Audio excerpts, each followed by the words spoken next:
अध्याय 36 प्रस्थान। सुबह के आसमान में सूरज चमक रहा था। वतनवे साम्राज्य के नागरिक बहुत उत्साहित थे। खुली खिड़की से सूरज की किरणें कमरे को चमका रही थीं। मैं धीरे से अपने बिस्तर से उठा और कपड़े का एक जोड़ा निकाला।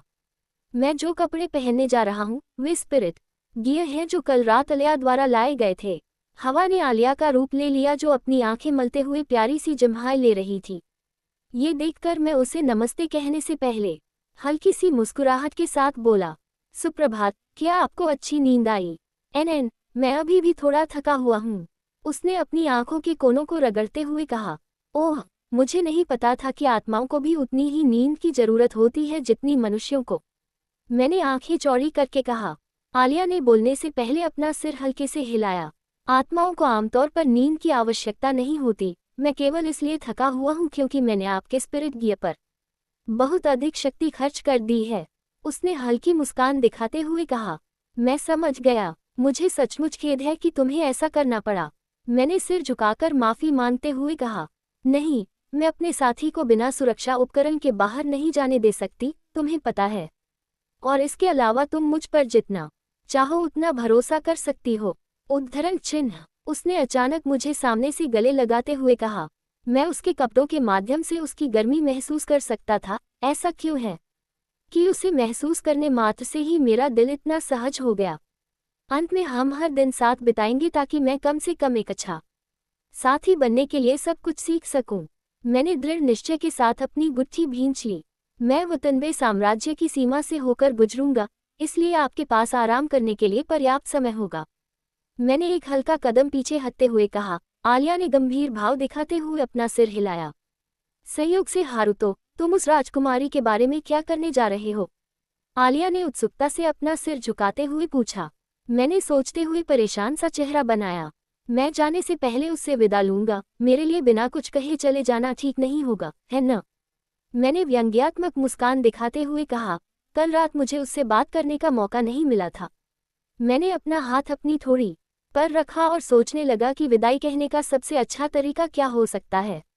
ठीक है, तो फिर मैं ये बात आप पर छोड़ता हूँ, उसने कहा जैसे उसका शरीर फीका पड़ गया और हवा में बदल गया। मैंने जाने से पहले चुपचाप आह भरी। रास्ते में कई नौकरानियों और शूरवीरों को पार करते हुए मैंने उन्हें यहाँ रहने के दौरान उनकी मदद के लिए धन्यवाद दिया। जब तक मैं लिविंग रूम में नहीं पहुँच गया और हिनाता की आकृति देखी और जो चाय पी रहे थे। ओह, अगर यह हारुतो नहीं है तो आज वह दिन है जब आप चले जाएंगे, है ना? वह दोस्ताना मुस्कान दिखाते हुए पूछती है। मैंने उसके सवाल की पुष्टि करते हुए अपना सिर हिलाया। रेचल बिना कुछ कहे अपनी चाय पीती रही। मुझे सचमुच खेद है। मुझे यकीन है कि आप सोच रहे होंगे कि मैं कृतघ्न हूँ, है ना? मैंने परेशान चेहरे से कहा। नहीं, बिल्कुल नहीं। आपकी बदौलत ही मेरी छोटी बहन सुरक्षित और स्वस्थ है। अगर कुछ है तो मैं आपका बहुत आभारी हूँ। नहीं, नहीं, कृपया अपना सिर ऊपर उठाएं। अगर कोई देख ले कि महारानी गुज जैसे किसी अजनबी की ओर अपना सिर झुका रही है तो ये गलत होगा, है न? मैंने वही किया जो उस स्थिति में कोई भी करता। उद्धरण चिन्ह। मैंने उसकी हरकतों से घबराते हुए कहा, अच्छा हुआ कि आसपास कोई रईस नहीं था। अगर कोई हमें देख लेता तो शायद हालात बहुत खराब हो जाते। आप बहुत दयालु हैं। मुझे यकीन है कि आप स्कारलेट की तलाश कर रहे होंगे, है ना? वह अपना सिर झुकाकर प्यार से पूछती है। हाँ, यही तो है जिसकी तलाश में मैं आई थी। हाँ, क्या तुम्हें पता है कि वह कहाँ हो सकती है? मैं उत्सुकता से पूछता हूँ। पिछली बार जब मैंने उसे देखा था तो वह महल के बगीचे में टहलते हुए ताज़ी हवा ले रही थी। मुझे यकीन है कि आप उसे वहीं पाएंगे। उसने अपने हाथ थोड़ी पर लाते हुए कहा, धन्यवाद। मैं आपसे बाद में मिलूंगी राजकुमारी हिनाता, और आपसे भी राजकुमारी राचेल। मैंने जाने से पहले अपना सिर झुकाते हुए कहा। मैं बगीचे की ओर बढ़ गया, जबकि बगीचे में से आती हुई सूरज की गर्मी को महसूस कर रहा था। फूल पूरी तरह से पंक्तिबद्ध थे। फूलों पर पानी छिड़का जा रहा था जो चांदी के फव्वारे से होकर गुजर रहा था, जिसमें एक लड़की की मूर्ति थी जो अपनी बाहों में कुछ पकड़े हुए थी। ये समझना मुश्किल था कि उसने क्या पकड़ा हुआ था। ये किसी तरह का गोला जैसा लग रहा था। बगीचे के पीछे के हिस्से में दो पेड़ थे जो सूरज की किरणों को रोक रहे थे। स्कारलेट की आकृति वहां बैठी हुई थी। उसके चेहरे पर एक चकित भाव था, हालांकि उसके चारों ओर एक उदास माहौल था। अरे, क्या तुम्हें यहाँ अकेले बैठे बैठे थोड़ा अकेलापन महसूस नहीं हो रहा है? मैं अपना सिर झुकाकर पूछता हूँ। नहीं, कभी कभी मुझे शांत वातावरण पसंद आता है, उसने थोड़ी परेशानी में कहा। मैं उसके बगल में बैठ गया। हवा ठंडी थी और हवा मेरे गालों को छू रही थी। मैं स्कारलेट की बेहद खूबसूरत शक्ल को देखने से खुद को रोक नहीं पाया। उसके लंबे लाल बाल 2 पूंछों में बंधे हुए थे और उसके बालों के दोनों तरफ एक चांदी की पिन से बंधे हुए थे। उसके गोरे गाल पर गुलाबी रंग का हल्का सा निशान दिखाई दे रहा था। मुझे खेद है कि मैंने आपको बताए बिना ही यहाँ से जाने का निर्णय लिया। उद्धरण चिन्ह, मैंने शांति से कहा। स्कारलेट ने बोलने से पहले अपना सिर हल्के से हिलाया। नहीं, कोई बात नहीं, मुझे हमेशा से पता था कि तुम अंततः चले जाओगे। मुझे बस इस बात का दुख था कि मैं तुम्हें कुछ नहीं दे पाया। वह धीरे से बुदबुदाए। ओह, तो इसीलिए आप इतने उदास थे। मैंने पहले भी एक बार कहा था, लेकिन जब आप पर हमला हुआ तो मैं बस वहां से गुजर रहा था, इसलिए इसके बारे में इतनी चिंता करने की कोई जरूरत नहीं है। उद्धरण चिन्ह, मैंने हल्की सी मुस्कान दिखाते हुए कहा। ये देखकर स्कारलेट ने आह भरी। क्या सचमुच आपकी कोई महत्वाकांक्षा नहीं है? उसने थकावट भरी सांस लेते हुए कहा। नहीं, ये सच नहीं है, क्योंकि मैं वास्तव में एक लालची व्यक्ति हूँ। इस समय मेरी एकमात्र महत्वाकांक्षा शक्ति है। यही कारण है कि मैंने अपने लक्ष्य को प्राप्त करने के लिए इस राज्य को छोड़ने का निर्णय लिया। मैं ये सब प्राप्त कर लूंगा। क्योंकि वह अपना सिर प्यार से झुकाते हुए पूछती है। नहीं, भूल जाओ, मैंने व्यंग्यपूर्ण मुस्कान दिखाते हुए कहा। मैं आपसे कुछ पूछना चाहता हूँ, अगर आपको कोई आपत्ति न हो तो। बेशक। यह क्या है? वह उत्सुकता से अपना सिर झुकाते हुए पूछती है। ये सर अयुगु के बारे में है। मैं चाहता था कि आप उन्हें सूचित करें कि मैं कुछ समय के लिए चला जाऊंगा, लेकिन जब भी मैं वापस आऊंगा हम फिर मिलेंगे। उद्धरण चिन्ह, मैंने धारा प्रवाह कहा। समझ गया, कृपया मुझे अपना संदेश देने की अनुमति दें। उद्धरण चिन्ह, उसने चेहरे पर हल्की मुस्कान दिखाते हुए कहा। धन्यवाद। तारानकन तारानकन तारानकन। हमारी बातचीत को 2 घंटे बीत चुके थे। अब हम महल के गेट पर खड़े हैं। जो लोग मुझे विदा करने आए थे वे सभी शाही परिवार के सदस्य थे। मैं अब स्पिरिट गियर पहने हुए था जो मुझे पिछली रात अलियास से मिला था और मेरी कमर पर स्पिरिट तलवार बंधी हुई थी। किंगडम गेट यहाँ से काफी दूर है। क्या आप सच में हमारी गाड़ी में से एक नहीं लेना चाहते? नहीं, मैं अकेले ही चलना पसंद करूंगा। इसके अलावा शहर को देखना और थोड़ा घूमना भी बहुत अच्छा रहेगा। मेरे पास कोई है जिसे मैं उनकी मदद के लिए धन्यवाद देना चाहता हूँ। मैंने चेहरे पर व्यंग्यात्मक मुस्कान लाते हुए कहा। ओह, मैं अच्छी तरह समझ गया, तो सुरक्षित यात्रा करें।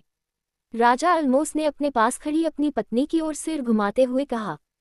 हम चाहते हैं कि आप इसे अपनाएं। मुझे यकीन है कि यह आपकी मदद करेगा। उसने हल्के से मुस्कुराते हुए कहा। उसने मुझे चांदी और सोने के सिक्कों से भरा एक थैला दिया। अरे, क्या ये थोड़ा ज्यादा नहीं है? मैं अंदर ही अंदर आश्चर्यचकित था। सर हारुतो, शाही परिवार की ओर से मैं एक बार फिर आपको धन्यवाद देना चाहता हूँ, क्योंकि आपने हमारी जरूरत के समय में हमारी मदद की है। उद्धरण चिन्ह, उसने अपनी ड्रेस का हेम पकड़ते हुए एक सुंदर झुकाव के साथ कहा। मैंने भी उसे झुकाते हुए हल्के से सिर हिलाया। तारानकन तारानकन तारानकन। मैं उस व्यक्ति से मिलने गया जिसने इस दुनिया में आने पर मेरी मदद की थी। मैंने उस रेस्टोरेंट को देखा जिसे मैंने काफी समय से नहीं देखा था। हालांकि वास्तव में ये बहुत लंबा समय नहीं रहा। जब मैं रेस्टोरेंट के अंदर गया तो मैंने एक महिला को देखा जो शायद 20 के दशक के अंत में होगी। उसका फिगर बहुत ही आकर्षक था और उसके बाल चमकीले सुनहरे और आंखें नीली थीं। शुभ प्रभात, मैंने हल्की मुस्कान के साथ कहा। ओह, आपके सर सातो है ना? महिला अपनी उंगली गाल पर रखते हुए पूछती है। हाँ, मुझे खुशी है कि आप अभी भी मुझे याद करती हैं, लेडी स्लीप। मैंने मंद मंद मुस्कुराते हुए कहा। फुफुफू, वैसे तुम्हें यहाँ आए हुए ज्यादा समय नहीं हुआ है। क्या तुम्हें घर वापस जाने का रास्ता मिल गया? वह मेरी ओर घूरते हुए पूछती है। उसकी निगाहें देखकर मैं परेशान दिख रहा था। मुझे लगता है कि आप ऐसा कह सकते हैं, लेकिन मैं वास्तव में अभी इस राज्य को छोड़ने जा रहा हूँ, और मैंने सोचा कि पहले मैं आपको अलविदा कह दूं। मैंने शांति से कहा। मैं समझता हूँ, तो फिर सुरक्षित यात्रा करें। अग्नि देवी आपको दिव्य सुरक्षा प्रदान करें। उद्धरण चिन्ह, उसने हल्की मुस्कान दिखाते हुए कहा। मैंने भी अपना सिर नीचे करते हुए उसके शब्दों का जवाब दिया। अब मुझे जिस व्यक्ति से मिलना है वह है तारानकन तारानकन तारानकन। मैं लेडी हाना की दुकान की ओर गया। जब मैंने दरवाजा खोला तो उसने तुरंत झुककर मेरा अभिवादन किया। ऐसा लगता है कि उसने मुझे आते हुए देखा था, जैसा कि किसी ऐसे व्यक्ति से उम्मीद थी जो कभी एक राज्य का शीर्ष जादूगर था। सुप्रभात लेडी हाना, मैंने दोस्ताना मुस्कान के साथ कहा। सुप्रभात सर सातो, आप अच्छा महसूस कर रहे हैं, उसने हल्के से मुस्कुराते हुए कहा। फिर मैंने उसे आगे बढ़ने की अपनी योजना बताई। मैं समझता हूँ, तो आप इस राज्य को छोड़कर जा रहे हैं। आपकी यात्रा के लिए शुभकामनाएं, उसने खुद को विदा करते हुए कहा। जवाब में सिर हिलाया लेकिन फिर एक चिंतित चेहरा दिखाया। ओम, क्या लेडी सुनीना में कोई बदलाव नहीं है? मैं थोड़ा चिंतित होकर पूछता हूँ, हमें यहाँ आए हुए कई सप्ताह हो चुके हैं। अगर अभी तक कोई बदलाव नहीं हुआ है तो इसका मतलब है कि हालात मेरे अनुमान से कहीं ज्यादा गंभीर हैं। चिंता मत करो, अब वह खुद ही खाना खाने लगी है। आमतौर पर मैं ही उसे खाना खिलाता हूँ, लेकिन लगता है कि वह होश में आ रही है, हालांकि वह बोल नहीं रही है। उद्धरण चिन्ह, उसने परेशान होकर बताया। मैं समझता हूँ, मुझे आशा है कि चीजें जल्द ही बेहतर हो जाएंगी, मैंने व्यंग्यपूर्ण मुस्कान दिखाते हुए कहा। आपके दयालु शब्दों के लिए धन्यवाद, आपको इसे अपने साथ ले जाना चाहिए। उसने मुझे एक और अंगूठी दी, हालांकि उसका रंग काला था और उसके अंदर एक बैंगनी रत्न जड़ा हुआ था। मैं भुगतान करूंगा, मैंने कहा। मुझे जो पैसे दिए गए थे उनसे भरा बैग बाहर निकाल रहा हूँ। नहीं, इसे विदाई उपहार के रूप में मत सोचो, मुझे यकीन है कि यह काम आएगा। धन्यवाद, मैंने अपना सिर नीचे करते हुए कहा। तारानकन तारानकन तारानकन। अब जब मेरी सारी विदाई हो चुकी थी तो मैं तुरंत वातानाबे राज्य के मुख्य द्वार की ओर चल पड़ा। अध्याय 37 उपसंहार तात्कालिकता। दुनिया में कहीं एक अज्ञात जगह पर एक खाली अंधेरे स्थान में एक ओब तैर रहा था, जो हवा में मदराते हुए बिजली की चिंगारी छोड़ रहा था। 4 छोटे ओब ऊर्जा कोर की परिक्रमा कर रहे थे जैसे कि वे नाच रहे हों। चारों ओब के अलग अलग रंग थे, लाल, नीला, हरा और भूरा। चारों ओब फिर इंसानों का रूप लेने से पहले मंद मंद चमकने लगे। लाल रंग के गोले ने एक खूबसूरत महिला का रूप ले लिया, जो 20 साल की थी और उसके बाल लाल थे। उसकी आंखें बहुत तेज थी और उसका वातावरण उग्र था, जो तीखे कांटों वाले गुलाब की छवि दे रहा था। उसने एक लंबी लाल पोशाक पहनी थी जो उसके पैरों को पूरी तरह से ढक रही थी। नीले रंग का गोला एक युवा लड़की का रूप ले रहा था, जिसकी उम्र लगभग 15 साल थी। उसके बाल नीले रंग के थे और आंखें समुद्र जैसी थीं। उसके आसपास से गरिमा और शांति का माहौल झलक रहा था। उसकी पोशाक पूरी तरह से नीली थी और उस पर लहरों जैसा पैटर्न बना हुआ था। योजक चिन्ह, हरे रंग का गोला एक खूबसूरत महिला का रूप ले चुका था, जो अपनी उम्र के मध्य 20वें दशक में थी। सीधे हरे बालों के साथ जो उसकी पीठ तक पहुंच रहे थे। उसकी गहरी हरी आंखें परिपक्वता का आभास दे रही थीं। वह काफी चकित लग रही थी क्योंकि उसकी आंखें कहीं और केंद्रित लग रही थीं। उसकी हरी पोशाक सुंदर ढंग से लहरा रही थी, जिससे उसकी गोरी गोरी जांघें उजागर हो रही थीं। भूरे रंग के गोले ने एक छोटी लड़की का रूप ले लिया जो लगभग 12 साल की लग रही थी। उसके छोटे बॉब कट बाल गहरे काले रंग के थे। उसके चेहरे पर अभी भी अपरिपक्वता और बचपना था।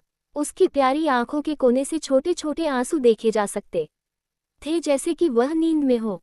उसने एक छोटी मिनी सफेद स्कर्ट पहनी हुई थी। चारों देवियां उदास भाव से ऊर्जा केंद्र को देख रही थीं। ऊर्जा केंद्र तीव्र गर्मी उत्सर्जित करते हुए बिजली की चिंगारियां छोड़ रहा था।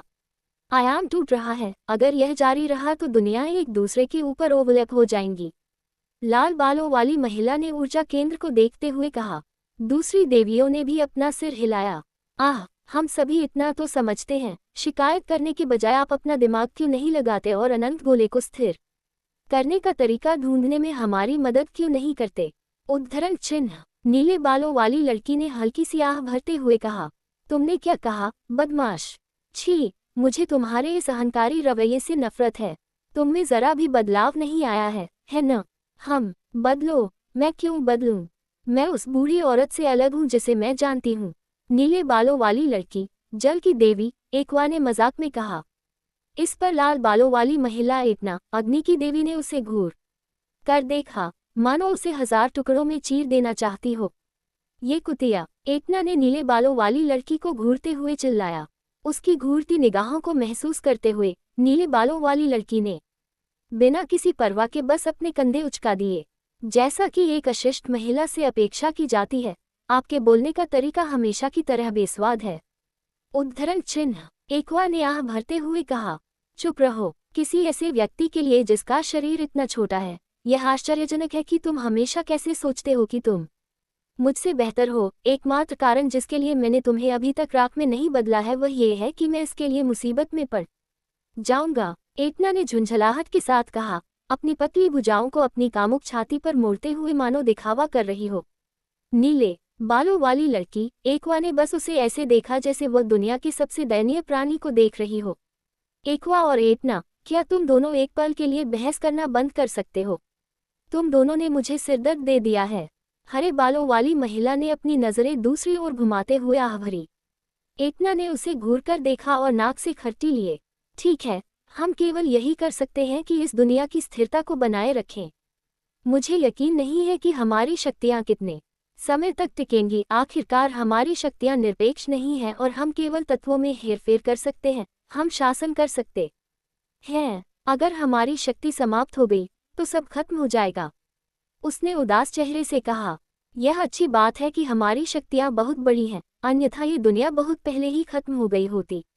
हरे बालों वाली महिला हेरा ने दूसरी देवी की ओर देखते हुए कहा, सृष्टि के देवता के गायब होने के बाद से दुनिया ने अपनी स्थिरता खो दी है। 4 देवियां ही थीं जो तब से दुनिया में व्यवस्था बनाए रखती थीं, हालांकि उनके लिए सृजन के देवता के विपरीत आयामों की दीवारों को टूटने से बचाना असंभव है। जल्दी या बाद में दुनिया अन्य दुनियाओं के साथ ओवरलैप हो जाएगी।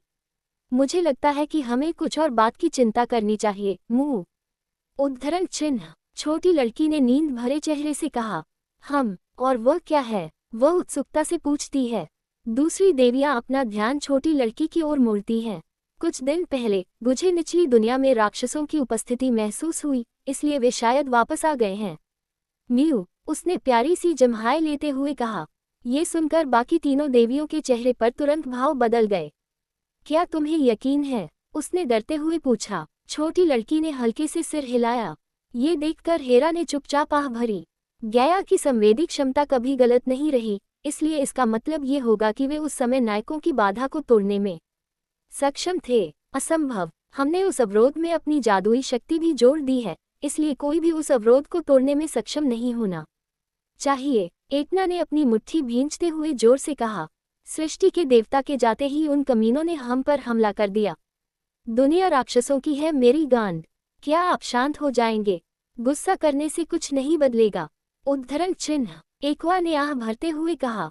एक बार जब जगह शांत हो गई तो एक्वा ने अपनी नीली आंखें हल्के से सिकोड़ ली और खुद से सोचने लगी, हम उन राक्षसों को महान नायकों की संयुक्त शक्तियों के साथ साथ गुरुओं की शक्तियों द्वारा बनाए गए दैवीय हथियारों द्वारा दूर रखा गया था, लेकिन किसी के द्वारा अवरोधों को तोड़ने की संभावना बहुत कम होनी चाहिए, क्योंकि हम सभी ने अपनी दिव्य शक्तियों का उपयोग करके अवरोध को रोका था जब तक कि एक्वा की आंखें चौड़ी हो गईं जब वह कुछ सोचने लगी।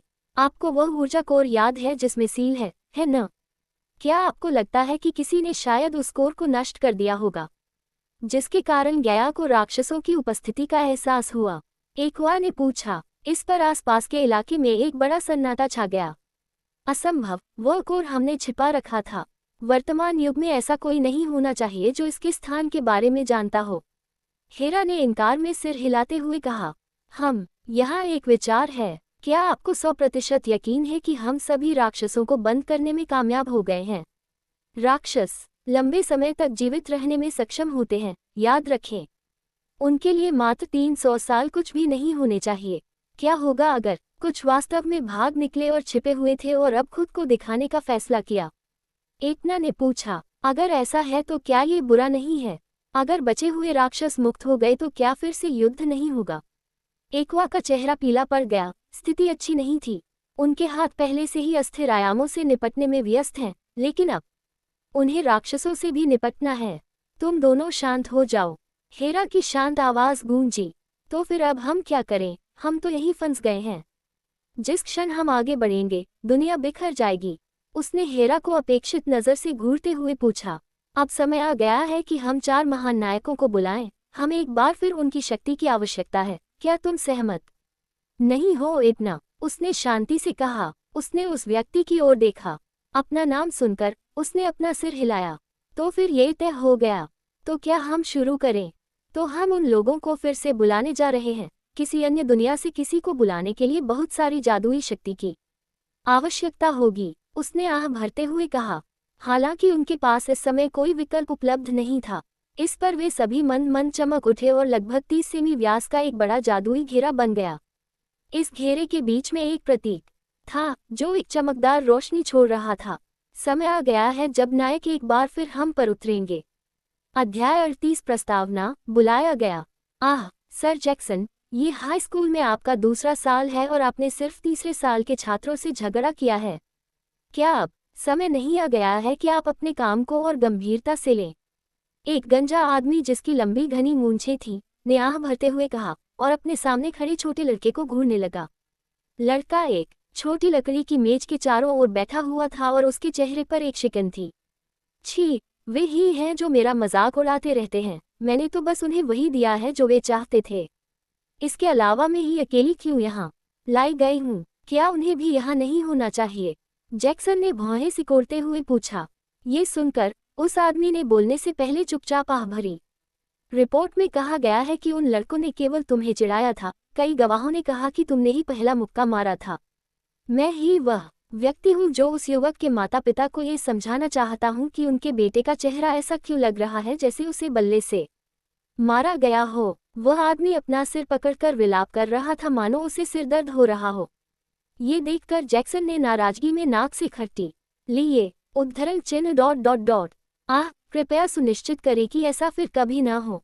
मैं आपकी माँ को यह नहीं बताना चाहता कि उनके बेटे ने किसी अन्य छात्र पर हमला किया है। क्या इसीलिए आपको शुरू में स्कूल बदलना पड़ा था? उस आदमी ने जैक्सन को गंभीर चेहरे से घूरते हुए कहा। लड़के के परिवार की परिस्थितियों को देखने के बाद वही ईमानदारी से उसे निकालना नहीं चाहता था। उसके लिए सामान्य रूप से स्नातक होना बेहतर होगा। हालांकि उसके परिवार के मामलों में हस्तक्षेप करना उसका काम नहीं था, इसलिए वह केवल उसे सही रास्ते पर रहने के लिए प्रोत्साहित कर सकता था। अब आप कक्षा में वापस जा सकते हैं, लेकिन कृपया सुनिश्चित करें कि ऐसा कुछ दोबारा न हो। उद्धरण चिन्ह, आदमी ने आह भरते हुए कहा। जैक्सन ने चुपचाप अपना सिर हिलाया क्योंकि उसे अपने परिवार की स्थिति का पता था। वह चाहे जैसे भी जवाब दे, लेकिन अंत में उसने बिना किसी अनुचित व्यवहार के उसकी बात मान ली और अपने रास्ते पर चला गया। तारांकन तारांकन तारांकन। जैक्सन एक लड़का है जो एक सामान्य परिवार में पला बड़ा था। उसकी हाइट औसत थी, उसके छोटे काले बाल रूखे थे और उसके कपड़े हमेशा खुरदरे होते थे। उसके माता पिता अपने परिवार के लिए कड़ी मेहनत करते थे। जब तक वह 13 साल का नहीं हो गया, उसके पिता की विमान दुर्घटना में मृत्यु हो गई। जब वह विदेश में एक साक्षात्कार के लिए जा रहा था, तब से उसकी मां को उन दोनों की देखभाल करने के लिए सब कुछ करना पड़ा। उसकी मां इतनी मेहनत करती थी कि वह कभी कभी खुद पर काम करने से होने वाली थकान के कारण गिर जाती थी। तब से उसने विभिन्न नौकरियों में उसकी मदद करने की कोशिश की थी, लेकिन उसके पास कौशल की कमी के कारण वह काम करने में असमर्थ था। जब वह 15 साल का था, तो उसने दुकान में चोरी करने की कोशिश की और एक कैगरे के कारण पकड़ा गया, जिसने उसे सुपरमार्केट से कई खाद्य पदार्थ और किराने का सामान चुराने की कोशिश करते हुए देखा और वह पुलिस अधिकारियों के हाथों पकड़ा गया और अंत में उसे 2 साल के लिए जेल में डाल दिया गया। एक बार जब वह आखिरकार बाहर आ गया, तो वह अपने मूल स्कूल में वापस चला गया, लेकिन उसकी दुकान में चोरी की खबर पूरे स्कूल में जंगल की आग की तरह फैल गई। किसी ने भी उसे फिर से उसी तरह नहीं देखा। उनकी नज़र में वह सिर्फ एक अपराधी था। उसने अपने सभी दोस्तों को खो दिया और यहाँ तक कि उसे फुटबॉल टीम से भी निकाल दिया गया। एकमात्र समय जब वह कुछ ऐसा कर सकता था जो उसे उसके पिता की याद दिलाता था, उससे सब कुछ छीन लिया गया। यहाँ तक कि जब वह एक नई शुरुआत की उम्मीद में इस स्कूल में स्थानांतरित हुआ, तब भी कुछ नहीं बदला।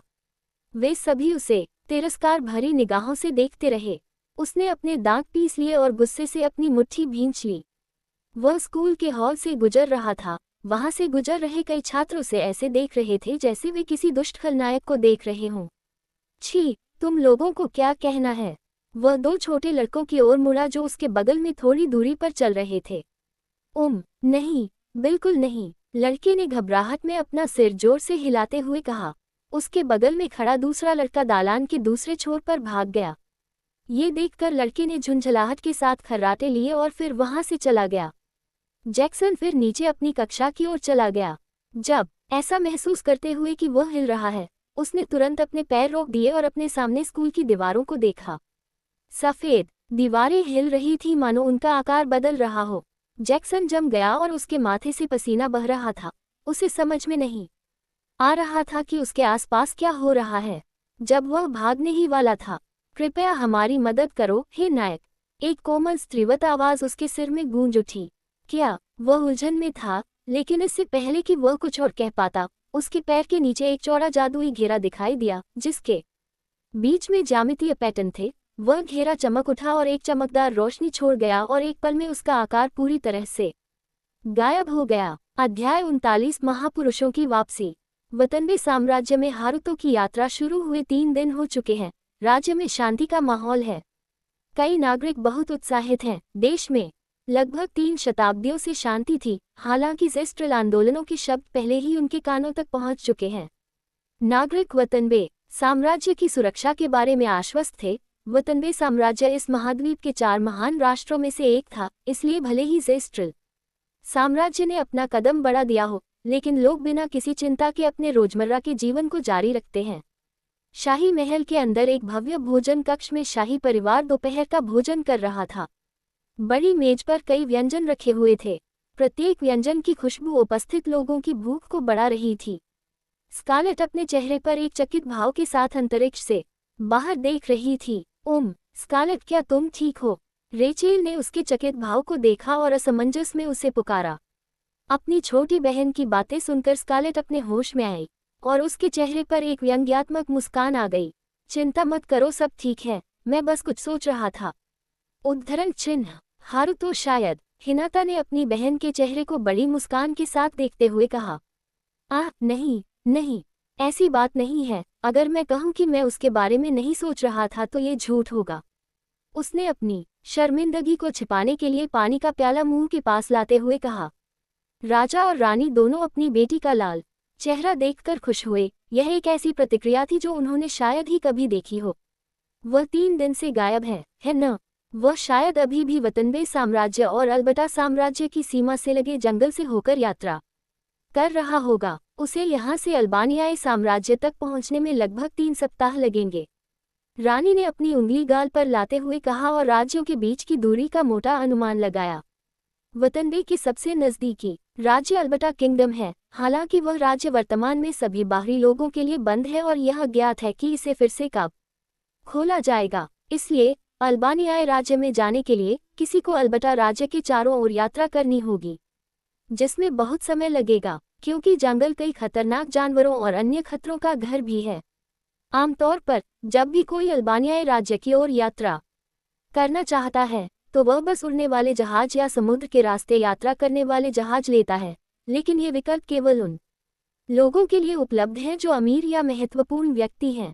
आम लोग कभी भी ऐसे जहाज पर नहीं चढ़ते और न ही कभी ऐसा हुआ है कि उनके पास जहाज पर चढ़ने के लिए आवश्यक धन हो। खैर, मुझे यकीन है कि वह जहां भी जाएगा अपना ख्याल खुद रख सकेगा। राजा ने अपना कांटा मुंह के पास लाते हुए कहा। सभी ने अपना सिर हिलाया और फिर खाना खाने लगे। तारांकन दस्तक। बड़े से 2 तरफा लकड़ी के दरवाजे की दूसरी तरफ से जोरदार दस्तक हुई। भोजन कक्ष में बैठे लोगों का ध्यान आकर्षित करते हुए दरवाजे के सबसे नजदीक खड़ी एक युवा नौकरानी ने तुरंत जाकर देखा कि कौन है और फिर राजा से अनुमति मांगी। महाराज, सर जेम्स आपसे गुप्त कक्ष में उपस्थित होने का अनुरोध कर रहे हैं, नौकरानी ने धीमी आवाज में कहा। मैं समझता हूँ, लेकिन क्या इसकी कोई तात्कालिकता है? राजा ने उलझन में पूछा कि क्या अन्य शाही परिवार के लिए भी यही बात लागू होती है, जो थोड़ा उलझन में लग रहे थे। दासी ने अपना सिर हिलाया और स्पष्ट आवाज में कहा। काली लिप्टों की गुप्त पवित्र तलवार चमक रही है। शाही रक्षक सर जेम्स ने भी कहा कि उन्हें लगता है कि सम्मन जादू का इस्तेमाल किया जा रहा है। उन्होंने अनुमान लगाया कि महान नायक जल्द ही वापस आने वाले हैं। उद्धरण चिन्ह PRT। राजपरिवार के सभी सदस्य इस खबर से एक साथ स्तब्ध थे। राजा और राजपरिवार के अन्य सदस्य तुरंत गुप्त कमरे की ओर बढ़े। वह कमरा जहां राज्य के राष्ट्रीय खजाने छिपे हुए थे। काली लिप्टों की पवित्र तलवार उन दिव्य खजानों में से एक थी जो बहुत पहले अग्नि की देवी द्वारा राज्य को दी गई थी। साथ ही 4 नायकों को बुलाने में सक्षम मंत्र का ज्ञान भी था। क्या नायकों की वापसी का संबंध उस राक्षस से हो सकता है जिसने कुछ सप्ताह पहले स्कारलेट और युवा हारुतो पर अचानक हमला किया था, या इसका संबंध ज़ेस्ट्रल साम्राज्य के हाल के आंदोलन से है? ज़ेस्ट्रल साम्राज्य के पास अपना एक नायक होना चाहिए। अगर मैं गलत नहीं हूँ तो हमें अपने साम्राज्य में बुलाए गए नायक का समर्थन करने के लिए सब कुछ करना होगा। राजा ने अपने गंतव्य की ओर बढ़ते हुए सोचा। लगभग 10 मिनट चलने के बाद वे सभी एक चौड़े लकड़ी के दरवाजे पर रुके, जिसकी ऊंचाई लगभग 20 सेमी थी। फिर नौकरानी ने तुरंत दरवाजा खोल दिया जिससे शाही परिवार अंदर जा सके। फिर दरवाजा खुलने से पहले चरमराहट की आवाज आई। उनका स्वागत एक बड़े कमरे में हुआ, जिसकी ऊंची छत से खूबसूरत झूमर लटक रहे थे। इंटीरियर को खूबसूरत चौकोर टाइलों से सजाया गया था, इस तथ्य के बावजूद कि इस कमरे में शायद ही कोई जाता हो। कमरा बेहद साफ था और एकदम सही स्थिति में था। कमरे में जमीन और छत को जोड़ने वाले 4 खंभे थे। ओह महाराज, आप अंततः आ ही गए। एक लंबा तगड़ा आदमी जो लगभग 30 साल का लग रहा था बोला। वह नाइटली पोशाक पहने हुए था। उसकी दाढ़ी साफ सुथरी कटी हुई थी और सिर पर गहरे भूरे रंग के बाल थे जो बेहद छोटे कटे हुए थे। क्या आप स्थिति को और अधिक स्पष्ट रूप से समझा सकते हैं? राजा ने म्यान में बंद तलवार को देखते हुए कहा। सैकड़ों वर्षों तक वहां रहने के बावजूद तलवार ने अपनी दिव्य चमक कभी नहीं खोई। ज्ञान भी एकदम सही हालत में थी। ऐसे कई लोग हुए हैं जिन्होंने पौराणिक पवित्र तलवार की शक्ति का उपयोग करने की कोशिश की थी, लेकिन उनमें से कोई भी तलवार को म्यान से बाहर निकालने में कामयाब नहीं हो पाया। पवित्र तलवार ने बिना किसी अपवाद के उन सभी को मना कर दिया। हाँ महाराज, मैं सब कुछ समझा दूंगा। उद्धरण चिन्ह। शूरवीर ने अपना सिर नीचे करते हुए कहा, लेकिन इससे पहले कि वह कुछ समझा पाता, जादुई चक्र प्रकट हुआ और उसने एक चमकदार चमक छोड़ी जिससे सभी दर्शक अंधे हो गए। राजा और वहां उपस्थित सभी लोगों ने जल्दी से अपनी आंखें अपने हाथों से ढक लीं। सर जेम्स एक आंख खुली रखने में सक्षम थे, क्योंकि अगर हमला होता तो नाइट के गार्ड के कप्तान के रूप में शाही परिवार की रक्षा करना उनका काम था। रोशनी बस कुछ पल के लिए ही रहती है, फिर वह बुझ जाती है। एक छोटा लड़का अब उस जगह के बीच में लेटा हुआ था जहां पहले जादुई घेरा दिखाई दिया था। लड़के ने अपनी आंखें खोली और अपने आसपास के माहौल को देखते हुए एक उलझन भरा चेहरा बनाया। वह शायद अपने आसपास के माहौल में अचानक आए बदलाव से बहुत उलझन में था। राजा ने लड़के को कुछ देर तक घूरा और फिर धीरे धीरे उसके पास गया। जेम्स ने उसे रोकने की कोशिश की क्योंकि उसे कोई खतरा नहीं था, लेकिन राजा ने अपने हाथों से उसे नीचे खड़े होने का इशारा किया। आपसे मिलकर खुशी हुई सर हीरो, मैं वतनबे साम्राज्य का राजा हूँ। राजा ने चेहरे पर चमकती मुस्कान दिखाते हुए कहा। अध्याय 40 नायक योजक चिन्ह। राजा के शब्दों को सुनकर लड़के के चेहरे पर उलझन की लकीरें उभर आईं। उसे आश्चर्य हुआ कि क्या वह हीरो की बात कर रहा था। वह अभी अपनी कक्षा में जा रहा था जब उसे एक अजीब सी अनुभूति हुई, जैसे कि उसके सामने की जगह ही बदल रही हो। अचानक उसके नीचे प्रकाश का एक घेरा दिखाई दिया जिसने उसकी दृष्टि को अवरुद्ध कर दिया। अगली बात जो उसने देखी वह ये थी कि वह इस अनजान जगह पर पहुंच गया था जहां एक आदमी उसे बता रहा था कि वह एक हीरो है। इसमें से कुछ भी समझ में नहीं आता। मैं कहाँ हूँ और ये लोग मुझे ऐसे क्यों देख रहे हैं जैसे मैं कोई उद्धारक हूँ। वह हैरानी से सोचने लगा। उसे यकीन नहीं था कि क्या हो रहा है, लेकिन उसे कम से कम ये तो पता लगाना ही था कि वह यहाँ क्यों आया है और ये लोग कौन हैं। उसके सवालों का जवाब सिर्फ वहाँ मौजूद लोग ही दे सकते थे। फिर वह अपने पैरों पर खड़ा हो गया और उस आदमी को सावधानी से देखने लगा। क्या ये पूछना ठीक रहेगा कि आप लोग कौन हैं? वह स्पष्ट रूप से पूछता है। हालांकि उनके प्रति उसकी सतर्कता बहुत अधिक थी, लेकिन उसे नहीं लगता था कि वह भाग सकता है, क्योंकि वह इस जगह की बनावट नहीं जानता था। साथ ही उसके सामने खड़े आदमी के पीछे खड़ा आदमी बहुत स्वस्थ था। अगर वह भाग भी जाता तो बाहर निकलने का रास्ता ढूंढने से पहले ही पकड़ा जाता। उसकी बातें सुनकर राजा ने बोलने से पहले अपना सिर हिलाया। हम इस समय वतनबे साम्राज्य के अंदर स्थित शाही महल में हैं और आप अग्नि की देवी द्वारा बुलाए गए नायक हैं जो वर्षों से हमारे साम्राज्य पर नजर रख रही थी। उद्धरण चिन्ह। राजा ने वाक्पटु स्वर में स्थिति को स्पष्ट करते हुए कहा। जैक्सन ने अपने चेहरे पर शिकन लिए हुए उसके भाषण को सुना। यह बूढ़ा आदमी किस बारे में बात कर रहा था, यही उसके चेहरे पर स्पष्ट रूप से दिख रहा था। उसने जो कुछ सुना वह शुद्ध बकवास था। देवी, बुलाए गए नायक, क्या ये किसी तरह का मजाक है? उसने सोचा और फिर झुंझलाहट में अपने दांत पीस लिए। फिर उसने बोलने से पहले राजा की गर्दन की हथकड़ी पकड़ ली। शाही परिवार के सभी लोगों ने उसके आक्रामक कार्यों से खतरनाक तरीके से अपनी आंखें सिकोड़ लीं। मुझे नहीं पता कि आप इसे किस तरह का खेल समझ रहे हैं, लेकिन अगर मैं अगले 10 दिनों में वापस नहीं आया तो किसी को इसकी कीमत चुकानी पड़ेगी। बस यह मत सोचो कि तुम्हारे कार्यों को अनदेखा कर दिया जाएगा क्योंकि तुम हीरो हो। उद्धरण चिन्ह। इससे पहले कि वह कुछ समझ पाता, उसकी गर्दन से कुछ इंच की दूरी पर एक लंबी तीखी तलवार थी। जैक्सन ने चौंक कर अपनी आंखें चौड़ी कर ली। उसने न तो देखा कि उसने कब अपनी तलवार खींची, नहीं उसने देखा कि वह आदमी उसके पीछे आ गया। उसकी गर्दन पर लगी तलवार से उसे जो खतरा महसूस हुआ था, उससे उसका शरीर जम गया। फिर उसने राजा पर से अपनी पकड़ ढीली कर दी। ऐसा लगता है कि आप अभी भी थोड़ा भ्रमित हैं, तो फिर मुझे स्थिति को और अधिक स्पष्ट रूप से समझाने की अनुमति दें। उद्धरण चिन्ह। राजा ने भ्रमित जैक्सन के थोड़ा करीब आकर कहा। जैक्सन ने राजा से आने वाले दबाव से अपनी आंखें चौड़ी कर लीं। यह एक ऐसा दबाव था जो सभी को अपना सिर नीचे करने पर मजबूर कर देता था।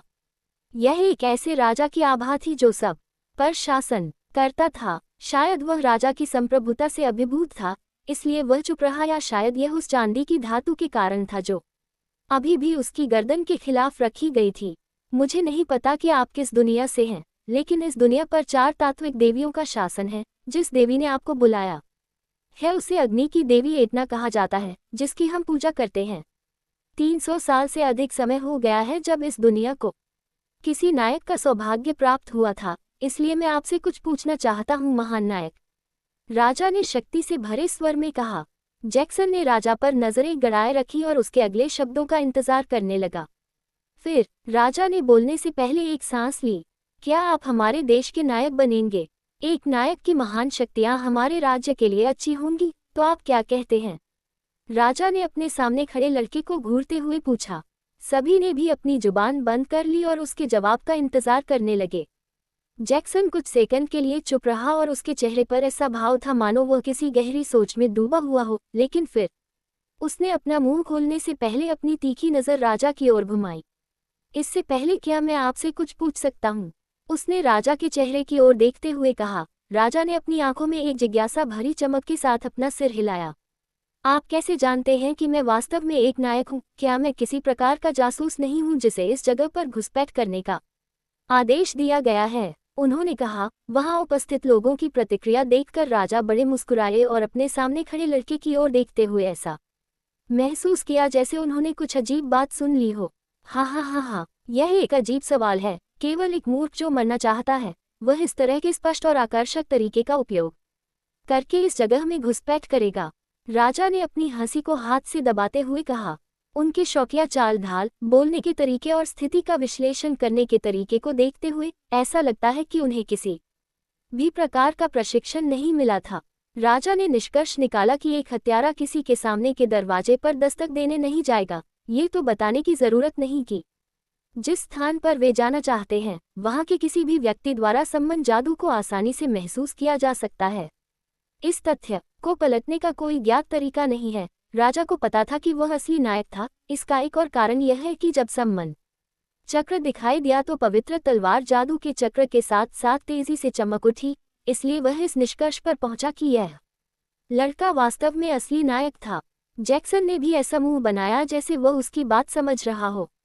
उसे भी पता था कि तेज रोशनी या किसी ऐसी चीज में घिरे हुए किसी के घर में घुसना आत्मघाती है जो ध्यान आकर्षित कर सकती है।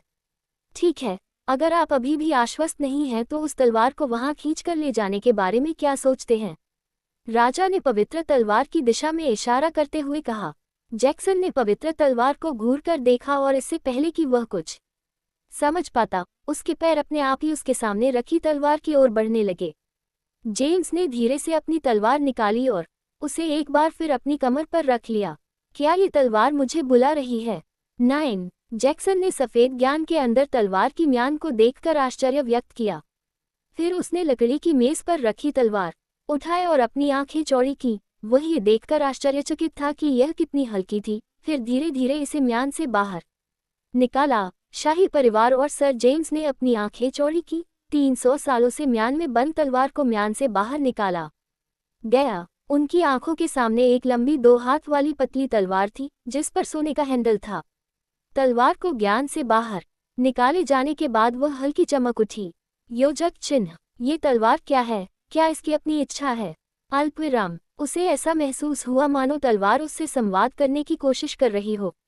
उसे अपने हाथ में तलवार से बहुत ज्यादा गर्मी निकलती हुई महसूस हो रही थी। फिर राजा उसके पास आया और उसके चेहरे पर एक बड़ी मुस्कान थी। तो फिर मैं आपसे फिर पूछता हूँ, क्या आप हमारे राज्य के नायक बनेंगे? आपके साथ अच्छा व्यवहार किया जाएगा? राजा ने कहा। उसके जवाब का इंतजार करते हुए बाकी सभी लोग भी अपनी सांस रोककर इंतजार कर रहे थे। जैक्सन ने फिर ऐसा इशारा किया जैसे कि वह बोलने से पहले कुछ सोच रहा हो। मुझे लगता है कि अब समय आ गया है कि मैं बदलाव के लिए विलासितापूर्ण जीवन जीने का अनुभव करूं। उसने सोचा और उसके चेहरे पर मुस्कान आ गई। फिर उसने सबकी तरफ देखा और अपना जवाब दिया। ठीक है, मैं तुम्हारा हीरो बनूंगा, उन्होंने विश्वास से कहा।